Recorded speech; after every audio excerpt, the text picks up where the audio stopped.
और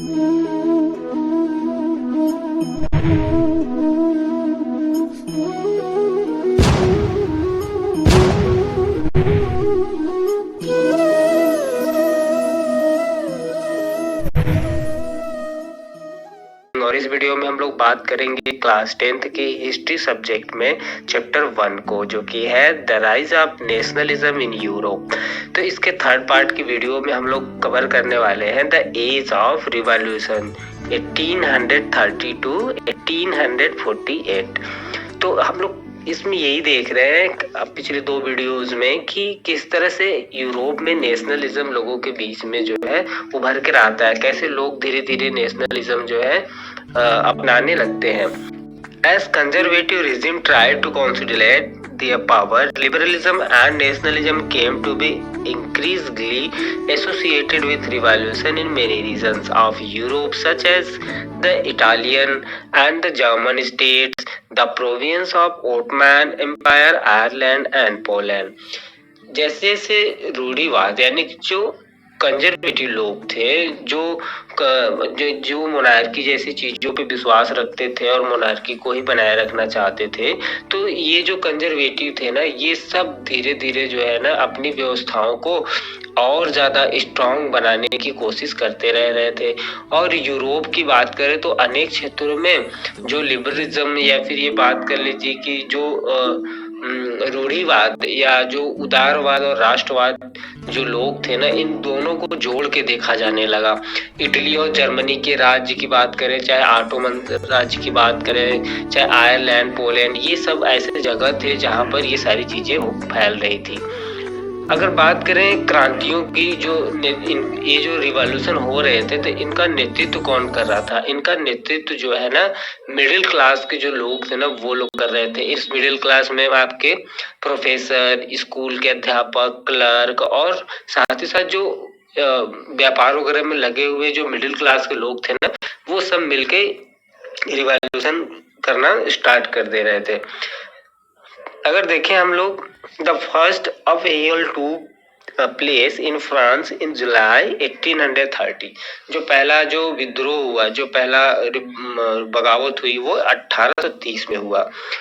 और बात करें Bourbon kings who had been restored to power during the conservative reaction after 1815 were now overthrown by liberal revolutionaries who installed a constitutional monarchy with Louis Philippe at its head। और जो 1815 की अगर बात करें हम, जो बर्बन का राजा था, जिसको कि 1815 के बाद जो रूढ़िवाद चीजें थी उसको जो है बाहर निकाल दिया गया था। अब जो है उन्हें जो है जो उदारवादी लोग थे उनको उखाड़ फेंके थे बाहर, यानी कि उनको बाहर निकाल दिया गया था। तो उसकी जगह पे जो है ना एक संवैधानिक तरीके से राजतंत्र स्थापित किया गया और उसके अध्यक्ष किसको बनाया गया? लुई फिलिप को। मैटरनिक की बात करें अगर, इनका नाम है मैटरनिक। इनकी बात करें तो इन्होंने एक टिप्पणी किया था कि भाई जब फ्रांस छींकता है ना, तो बाकी यूरोप को भी सर्दी जुकाम हो जाता है। बस इनकी इस बात से जुलाई में जो ब्रसेल्स था वहां पर भी विद्रोह भड़क गया। इसके कारण क्या होता है कि जो United Kingdom of the Netherlands था, उससे वो अलग हो गया। एक एक्सीडेंट हुआ था पूरे यूरोप के शिक्षित जो सेक्शन था सोसाइटी का, उसमें ये जो घटना हुई ना, इससे जो है सभी लोगों में नेशनलिज्म की भावना जो है आ जाती है। और यह कैसी भावना आई थी? ये भावना थी यूनान की स्वतंत्रता संग्राम का, इंडिपेंडेंट का। बात करें अगर हम 15वीं सदी से, तो जो यूनान था ऑटोमन, वो साम्राज्य का हिस्सा हुआ करता था। यूरोप में जो है ना क्रांतिकारी की जो राष्ट्रवाद की प्रगति से वहां पर लगभग 1821 से जो है इसके लिए मतलब फ्रीडम के लिए लोगों में स्ट्रगल स्टार्ट हो गया। अगर यूनान में राष्ट्रवादियों को बात करें, जो यूनानियों के साथ पश्चिमी यूरोप के अनेक लोग थे, उन लोगों का भी इनको समर्थन मिलता है। प्राचीन अगर बात करें जो यूनानी संस्कृति रही है, उसके प्रति लोग जो है सहानुभूति रखते थे। जो पोएट थे, जो आर्टिसन थे, जो कलाकार थे, ये सब यूनान को यूरोपीय सभ्यता का जो पालना बताकर प्रशंसा किया करते थे। और एक मुस्लिम साम्राज्य के खिलाफ में यूनान के संघर्ष को जन्म जुटाया गया कि भाई अब हम लोग जो है मुस्लिम साम्राज्य के खिलाफ जो है आवाज उठाएंगे। अंग्रेज कवि हैं एक लॉर्ड बायरन। इन्होंने जो है मनी वगैरह इकट्ठा करते हैं ये, और युद्ध में भी लड़ने जाते हैं, जहां पर 1824 में एक बुखार आ जाता है, इनको फीवर हो जाती है और इनकी डेथ हो जाती है। 1832 में कुस्तुनिया की जो संधि हुई थी, उसने यूनान को एक स्वतंत्र राष्ट्र की मान्यता दे देते हैं वो। अब बात करेंगे हम लोग 3.1 the romantic imagination and the national feeling. Romantic imagination का मतलब होता है ना कल्पना, मतलब कुछ इस तरह से रूमानी कल्पना, मतलब थोड़ा प्यार से इस तरह से इमेजिनेशन करके और जो लोगों में राष्ट्रीय भावना को डेवलप करना। तो देखिए इसमें the development of nationalism did not come about only through wars and territorial expansion. जो राष्ट्रवाद का विकास है ना, वो केवल युद्धों से और क्षेत्रीय विस्तार से नहीं हुआ है। और ये भी सही है कि किसी भी जगह पे अगर आप जो है सोशलिज्म या फिर जो है नेशनल फीलिंग लाना चाहते हैं, तो वहाँ पर केवल और केवल आप लड़ाई करके या फिर अपने कंट्री का बॉर्डर बढ़ा के इससे आप तो ला नहीं सकते। किस चीज की जरूरत होती है? बिल्कुल जरूरत होती है कला की, काव्य की, कहानियों की, किस्सों की, है ना, इन सारी चीजों की जरूरत होती है। तो बिल्कुल इसी तरीके से कला, काव्य, कहानियों, संगीत, इन सब लोग चीजें मिल के जो है ना राष्ट्रवादी भावनाओं को गढ़ने और व्यक्त करने में सहयोग देते हैं। तो चलिए हम लोग रूमानी को देखते हैं। रूमानीवाद यानी कि जो रोमांटिक इमेजिनेशन हुआ है उसको देखते हैं। एक ऐसा ये सांस्कृतिक आंदोलन था जिसमें ये एक ऐसा मतलब आंदोलन था जिसकी वजह से एक खास तरह की राष्ट्रीय भावना लोगों के अंदर डेवलप करने का उद्देश्य बनाया गया था। सामान्यतः जो रूमानी कलाकार होते हैं और जो कवियों में तर्क वितर्क होते हैं, वो सब जो है ना विज्ञान के जो लोग थे ना, उन लोग उसकी आलोचना करते हैं और उसकी जगह भावनाओं की अंतर्दृष्टि और जो रहस्यवादी भावनाएं होती हैं उस पर जोर दिया जाता है। इनका प्रयास रहता था कि सब लोग ना मिल के जो है इस चीज को फील करें और जो है अपने जो है जो भी सांस्कृतिक चीजें हैं उनकी, उसको इनके देश का, नेशन का जो है आधार बनाया गया, बेस बनाया जाए। जर्मन के एक दार्शनिक हैं आपके योहान गाटफ्रीड, ठीक है। इन्होंने जो है रोमांटिक इमेजिनेशन से मतलब इन्होंने दावा किया कि भाई जो सच्ची जर्मनी की जो संस्कृति है वो तो उसके आम लोगों में ही पाई जाती है। मतलब जो सामान्य नागरिक हैं जर्मनी के, उनके अंदर तो संस्कृति बहुत ज्यादा भरी पड़ी हुई है। राष्ट्र की जो सच्ची आत्म लोक गीतों की या फिर जन काव्यों की, लोक नृत्यों से जो कुछ भी था वो सबसे प्रकट होता था। मतलब ये लोग जो है ना ऐसा जो कुछ भी इनके काव्य वगैरह होते थे, पोएम वगैरह होते थे, डांस वगैरह होते थे, उससे सच्ची प्रकार की जो है संस्कृति जर्मनी की झलक उसकी दिखाई देती थी। इसलिए जो लोक संस्कृति थी ना, इन स्वरूपों में इनको एकत्र किया गया और राष्ट्र के निर्माण की परियोजना के लिए यह आवश्यक भी था। जो स्थानीय बोलियां वगैरह होती हैं और जो इसमें बहुत ज्यादा चीजें थी, वो सब पे जो है फोर्स की मतलब बल दिया गया। बल का मतलब ये है कि ध्यान दिया गया और इसको प्रचलित किया गया।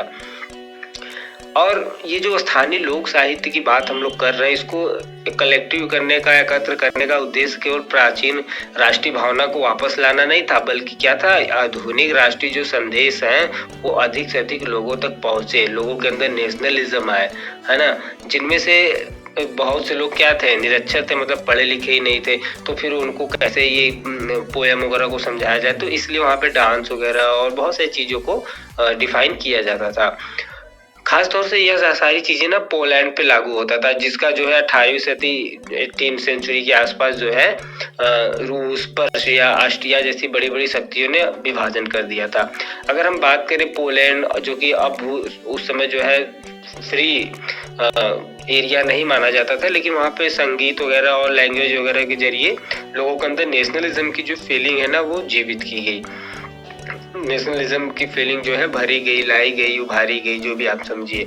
बात करें कैरोल कुस्पिरकी की, जिन्होंने राष्ट्रीय संघर्ष को अपने ऑपेरा और संगीत से गुणगान किया और पोलेनस और माजूरका जैसे लोक नृत्यों में भी राष्ट्रीय प्रतीकों में बदल के इनको दिखाया जाता है। भाषा में अगर हम लोग देखें भाषा ने भी जो है राष्ट्रीय भावनाओं के विकास में एक महत्वपूर्ण भूमिका निभाई है। रूसी कब्जे के बाद जो पुलिस और भाषा को स्कूलों में से बलपूर्वक जो हटाकर रूसी भाषा को जो हर जगह जबरन ला दिया गया था। 1831 में रूस के जो विरुद्ध एक सशस्त्र विरोध हुआ था, जिसके कारण आखिरकार उसको कुचल दिया गया। इसके अनेक सदस्यों ने राष्ट्रवादी विरोध के लिए भाषा को एक हथियार बनाया। चर्च के आयोजन और संपूर्ण जितने भी धार्मिक शिक्षा और पुलिस जो लैंग्वेज हम लोगों ने भी देखा था, वो सब जो है यूज किया जाने लगा। इसका नतीजा यह निकला कि बड़ी संख्या में जो पादरी वगैरह थे, जो बिशप थे, उन सबको जेल में डाल दिया गया।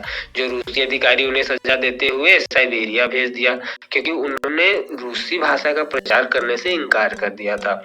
पोलिश भाषा जो है रूसी प्रभुत्व के विरुद्ध जो है संघर्ष के प्रतीक के रूप में देखे जाने लगा था सब लोगों के अंदर।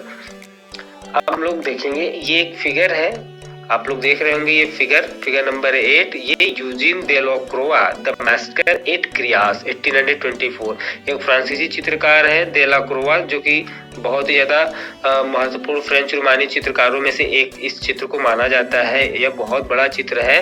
अभी इसमें थोड़ा छोटा सा दिख रहा है। इसकी लंबाई, अगर इसके डायमीटर की बात करें अगर हम लोग, तो 4.19 मीटर, ठीक है, और 3.54 मीटर, इतना लंबा चौड़ा है। सोचिए यह इसमें दिखाया क्या गया है। यह एक एक्सीडेंट को डिफाइन करता है, जिसमें कियास द्वीप पर कहा जाता है कि तुर्कियों ने जो है 20,000 यूनानियों को मार डाला है। देलक्रोआ ने इस घटना को जो है नाटकीय बनाकर महिलाओं और बच्चों की पीड़ा को जो है, उनके दुखों को, उनके दर्द को सेंटर में, मतलब मेन पॉइंट बनाते हुए इसमें कलर का प्रयोग करके कुछ ऐसा बनाया है कि देखने वालों की भावनाएं जो है उभर कर यूनानियों के लिए सहानुभूति आ जाए उनके अंदर। तो आप देखते हैं कि ये फिगर कैसे इसमें यूनानी लोगों को मारा गया है और कैसे बच्चा है रोता हुआ और किस तरह से है। तो चलिए अब हम लोग देखते हैं, नेक्स्ट हमारा हेड रहेगा 3.2 hunger, hardship and the popular revolt. जो ये आपका भूख और हार्डशिप मतलब हो गया कठिनाई, और साथ ही साथ पॉपुलर रिवोल्ट यानी फिर लोगों ने किस तरह से इसका विरोध किया। तो इसमें हम लोग देखेंगे the 1830s were years of the great economic hardship in Europe. 1830 का जो दशक था यूरोप में, वो बहुत ज्यादा हार्डशिप का था, बहुत ज्यादा कठिनाइयां लेकर आया।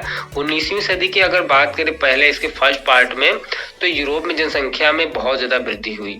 अधिकतर जो देश में नौकरी ढूंढने वाले लोग थे उनकी संख्या भी बढ़ती गई, रोजगार कम थे और लोग ज्यादा थे। तो ग्रामीण क्षेत्रों के अतिरिक्त जो आबादी वाला जो शहर थे, वहां पर जाके लोग जो है जॉब वगैरह खोजने लगे और बस्तियों में रहने लगे।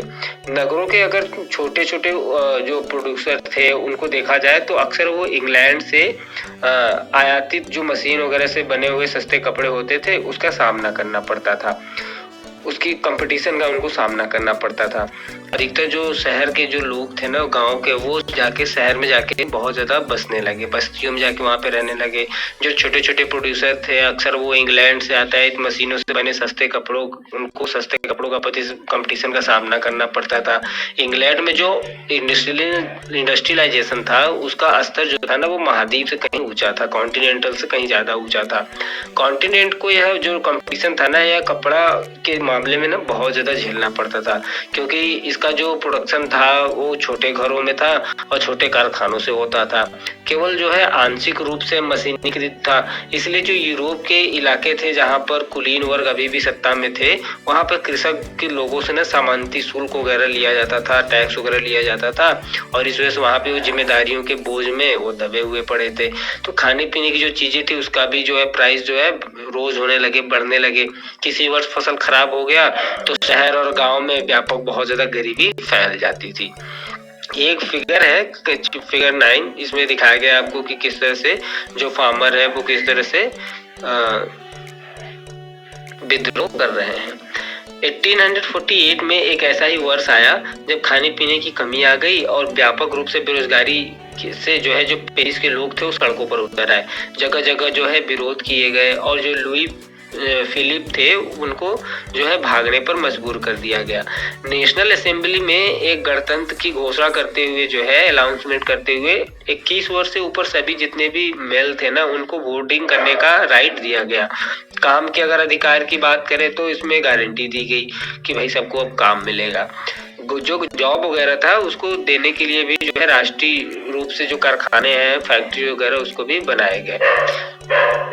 इससे पहले जो है 1845 में 1845 में सिलेसिया में जो बुनकर थे ना उन ठेकेदारों के खिलाफ विद्रोह कर दिया था जो उन्हें कच्चा माल देकर निर्मित कपड़ा लेते थे, लेकिन वो बहुत दाम कम दिया करते थे। एक पत्रकार है विल्ले वोल्फ जिन्होंने सिलेसिया के एक गांव की घटनाओं को कुछ अपने शब्दों में कुछ इस तरह से वो बताते हैं कि इस गांव में 18,000 की आबादी वाले इस गांव में सूती कपड़ा बुनने का व्यवसाय सबसे व्यापक है, मतलब बहुत ज्यादा फैला हुआ है। श्रमिकों की अगर हालत देखें तो बहुत ज्यादा खराब है। काम के लिए लोग जो है बहुत ज्यादा परेशान है और लोगों का फायदा भी इसीलिए ठेकेदार उठा रहे हैं और जो है जो उनके सामान है उनकी कीमतों को भी बहुत कम कर दिए हैं। 4 जून को दोपहर 2 बजे बुनकरों की एक भीड़ जो है घरों से निकलती है और 2 कतार में चलते हुए ठेकेदार की एक कोठे पे पहुंच जाते हैं। कोठी का मतलब तो उनकी हवेली पे, ठीक है। वे ज्यादातर जो है मजदूरी की मांग कर रहे थे। उनके साथ वो ये जो बुनकर थे ये ऐसे लोग थे जिनके साथ कभी घृणा का व्यवहार किया गया, कभी इनको धमकियां दिया जाता था। तो इसके बाद यह जो भीड़ थी ना ये लोग बेचारे जबरदस्ती उस घर में घुस जाते हैं और जितने भी शाइनिंग वाले खिड़कियां वगैरह होती हैं, फर्नीचर होते हैं, चीनी मिट्टी की बनी चीजें होती हैं, उस सब चीजों को तोड़ देते हैं। और दूसरे जो पार्टी इनके साथ आई रहती है, मतलब इन लोग का 2 गुट हो जाता है ना, तो एक गुट तो ये सब तोड़ने फोड़ने पे लग जाता है, दूसरा जो है जो स्टोरेज होता है रूम उसमें जाके घुस के कपड़े वगैरह को लूट लेते हैं, उसको फाड़ देते हैं और ठेकेदार के अपने परिवार के साथ किसी पड़ोसी गांव में भाग जाते हैं। जो ठेकेदार होते हैं वो भाग जाते हैं। हालांकि ऐसे व्यक्ति को उस गांव ने शरण देने से इनकार कर दिया। फिर वो 24 घंटे बाद सेना को बुलाकर उसकी मदद से लौटा, किसी तरह से वापस आया। इसके बाद जो टकराव हुआ उन दोनों में, किसमें, ठेकेदारों में और बुनकरों में, उसमें जो है 11 बुनकरों को लगभग गोली मार दिया जाता है। अब हम लोग देखेंगे 3.3 1848 the revolution of the liberals यानी उदारवादियों की क्रांति। Parallel to the revolts of the poor, unemployed and starving peasants and workers in many European countries in year 1848, a revolution led by the educated middle class was underway। यानी 1848 में जब अनेक यूरोपीय देशों में जब गरीबी, बेरोजगारी, भूखमरी से जो लोग किसान मजदूर विद्रोह कर रहे थे उसी समय बिल्कुल इनके जैसा ही पढ़े लिखे हुए मध्य वर्गों की, मिडिल क्लास की लोगों में भी एक क्रांति हो रही थी। फरवरी की बात करें 1848 की घटनाओं से तो राजा को गद्दी छोड़नी पड़ी थी। एक गणतंत्र की घोषणा की गई जिसमें सभी पुरुषों को, सभी लोगों को मतलब वोट देने का अधिकार मिलेगा। अब ऐसा उसमें घोषणा किया गया, अनाउंसमेंट किया गया। यूरोप के अन्य भागों में जहां अभी तक स्वतंत्र राज्य अस्तित्व में नहीं आए थे, जैसे Germany, Italy, Poland, Austro Hungarian साम्राज्य, वहां के उदारवादी जो मध्य वर्गों के स्त्री पुरुष ने संवैधानिक की मांग करने लगे और राष्ट्रीय एकीकरण की मांग से जोड़ दिया गया इनकी बातों को। बाद में बढ़ते जन असंतोष, लोगों में बहुत ज्यादा आक्रोश था, लोग नाराज हो रहे थे, इसका फायदा उठाया गया। एक राष्ट्र राज्य के निर्माण की मांग को आगे बढ़ाया गया। यह जो राष्ट्र राज्य संविधान, प्रेस की स्वतंत्रता और संगठन बनाने की आजादी जैसे संसदीय सिद्धांतों पर आधारित था। जर्मन इलाके में बड़ी संख्या में अगर देखें तो राजनीतिक संगठनों ने फ्रैंकफर्ट शहर में मिलकर एक सर्व जर्मन नेशनल, आप बोल सकते हैं, असेंबली के पक्ष में मतदान का फैसला लिया गया, वोटिंग का फैसला लिया गया। 18 मई 1848 को लगभग 831 निर्वाचित लोगों प्रतिनिधियों में से एक सजे धजे जुलूस में जाकर कैम्फर्ट संसद में अपना स्थान ग्रहण किया। जाके आप लोग बैठ जाते हैं। एक संसद सेंट पॉल चर्च आयोजित हुआ था जिसमें एक जर्मन राष्ट्र के एक संविधान का जो है प्रारूप तैयार किया गया।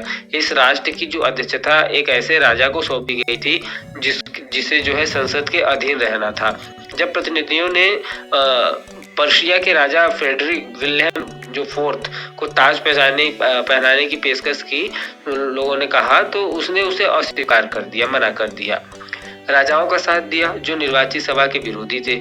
जहां कुलीन वर्ग और सेना का विरोध बढ़ गया, वहीं संसद का जो सामाजिक आधार था ना वो कमजोर हो गया। संसद में मध्य वर्गों का प्रभाव अधिक था, मिडिल क्लास के लोग ज्यादा थे वहां पे, जिन्होंने मजदूरों और कारीगरों की मांग का विरोध किया, जिससे वे जो है उनका समर्थन खो देते हैं।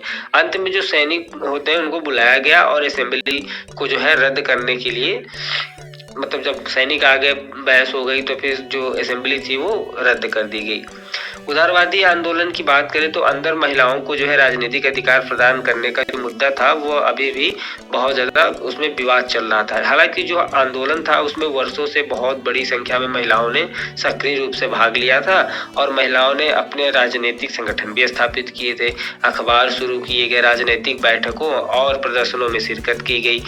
इसके बावजूद उन्हें असेंबली के चुनाव के दौरान मताधिकार यानी वोटिंग से वंचित रखा गया। जब सेंट पॉल चर्च में कैम्फर्ट संसद की सभा का आयोजन किया गया तब महिलाओं को केवल प्रेक्षकों की हैसियत से जो है दर्शक दीर्घा में खड़ा होने दिया जाता था। हालांकि जो रूढ़िवाद ताकतें थी 1848 में उदारवादी आंदोलनों को दबा पाने में कामयाब तो हो गई, लेकिन वे पुरानी व्यवस्था बहाल नहीं कर पाई। राजाओं को यह बात समझ में आना शुरू हो गया कि उदारवादी राष्ट्रवादी क्रांतिकारियों को रियायतें देकर ही क्रांति और दमन के चक्र को समाप्त किया जा सकता था। इसलिए 1848 के बाद जो उसके बाद के जो वर्ष आए उसके मध्य में जो है पूर्वी यूरोप की जो मोनार्की राजशाहियों ने जो है परिवर्तनों को आरंभ कर दिया, जो कि पश्चिमी यूरोप में 1815 से पहले हो चुके थे। ठीक है, अब धीरे धीरे हो रहा है। देखिए इस प्रकार जो हैब्सबर्ग अधिकार वाले क्षेत्रों में और रूसों के भूदासत्व और बंधुआ मजदूरी समाप्त कर दी गई। हैब्सबर्ग में जो है शासकों ने हंगरी के लोगों को ज्यादा स्वायत्तता प्रदान करते हुए इसे निरंकुश मैग्यारों के प्रभुत्व का रास्ता ही साफ कर दिया गया। एक ये फिगर है, फिगर नंबर 10, आप लोग इसमें देख सकते हैं। यह है सेंट पॉल की चर्च है जिसमें फ्रैंकफर्ट संसद, जिसमें जो है ऊपर आप देख सकते हैं 22 दीर्घा में महिलाएं बैठी हुई हैं, यानी लेफ्ट साइड में आपके विमेन जो है बैठी हुई हैं। तो ठीक है, इस वीडियो में हम लोग बस इतना ही कवर करेंगे। अगली पार्ट की वीडियो में हम लोग देखेंगे फोर्स यानी कि the making of the Germany and Italy, Germany और इटली का निर्माण। ओके, तो वीडियो कैसा लगा, अच्छा लगा हो तो लाइक कीजिएगा, अपने फ्रेंड के साथ शेयर कीजिएगा। Thank you.